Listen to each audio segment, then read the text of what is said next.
श्रीमद् भगवद गीता यथारूप अध्याय 9 श्लोक संख्या 30।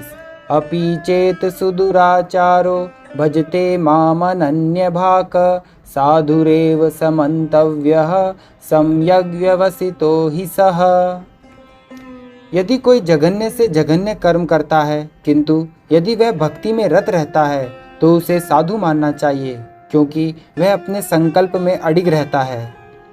तात्पर्य: इस श्लोक का सुदुराचार शब्द अत्यंत महत्वपूर्ण है, अतः हमें इसे ठीक से समझना होगा।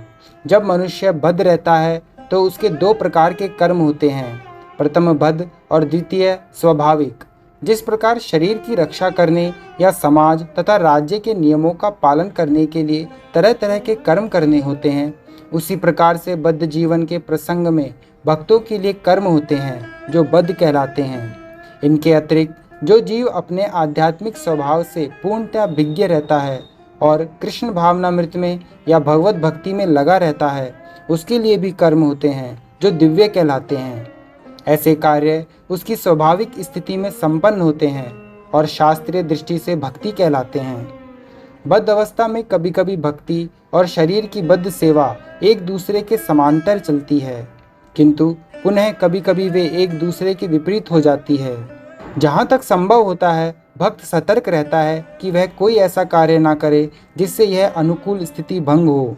वह जानता है कि उसकी कर्म सिद्धि उसके कृष्ण भावनामृत की अनुभूति की प्रगति पर निर्भर करती है, किंतु कभी कभी यह देखा जाता है कि कृष्ण भावनामृत में रत व्यक्ति सामाजिक या राजनीतिक दृष्टि से निंदनीय कार्य कर बैठता है, किंतु इस प्रकार के क्षणिक पतन से वह अयोग्य नहीं हो जाता।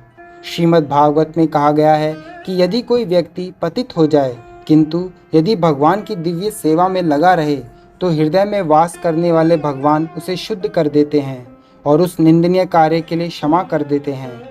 भौतिक कल्मश इतना प्रबल है कि भगवान की सेवा में लगा योगी भी कभी कभी उसके जाल में आ फंसता है, लेकिन कृष्ण भावनामृत इतना शक्तिशाली होता है कि इस प्रकार का आकस्मिक पतन तुरंत रुक जाता है।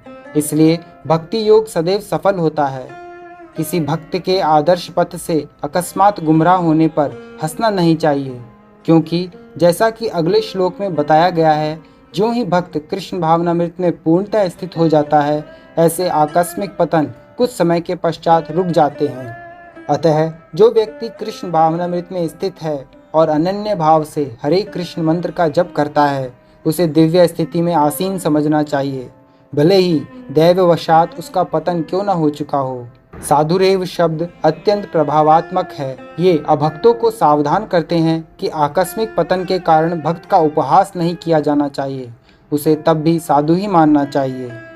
मंतव्य शब्द तो इससे भी अधिक बलशाली है। यदि कोई इस नियम को नहीं मानता और भक्त पर उसके पतन के कारण हंसता है तो वह भगवान के आदेश की अवज्ञा करता है। भक्त की एकमात्र योग्यता यह है कि वह अविचल तथा अनन्य भाव से भक्ति में तत्पर रहे। नरसिंह पुराण में निम्नलिखित कथन प्राप्त है: भगवती च हरावनन्य चेता भृष्मलीनोऽपि विराजते मनुष्यः नाहि शशकलुच्छबिः कदाचित् तिमिरपराभवतामुपैति चंद्रः।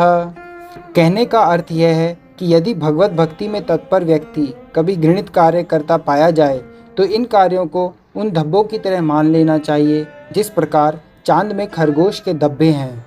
इन धब्बों से चांदनी के विस्तार में बाधा नहीं आती। इसी प्रकार साधु पथ से भक्त का आकस्मिक पतन उसे निंदनीय नहीं बनाता, किंतु इसी के साथ यह समझने की भूल नहीं करनी चाहिए कि दिव्य भक्ति करने वाला भक्त सभी प्रकार के निंदनीय कर्म कर सकता है। इस श्लोक में केवल इसका उल्लेख है कि भौतिक संबंधों की प्रबलता के कारण कभी कोई दुर्घटना हो सकती है। भक्ति तो एक प्रकार से माया के विरुद्ध युद्ध की घोषणा है। जब तक मनुष्य माया से लड़ने के लिए पर्याप्त बलशाली नहीं होता, तब तक आकस्मिक पतन हो सकते हैं, किंतु बलवान होने पर ऐसे पतन नहीं होते।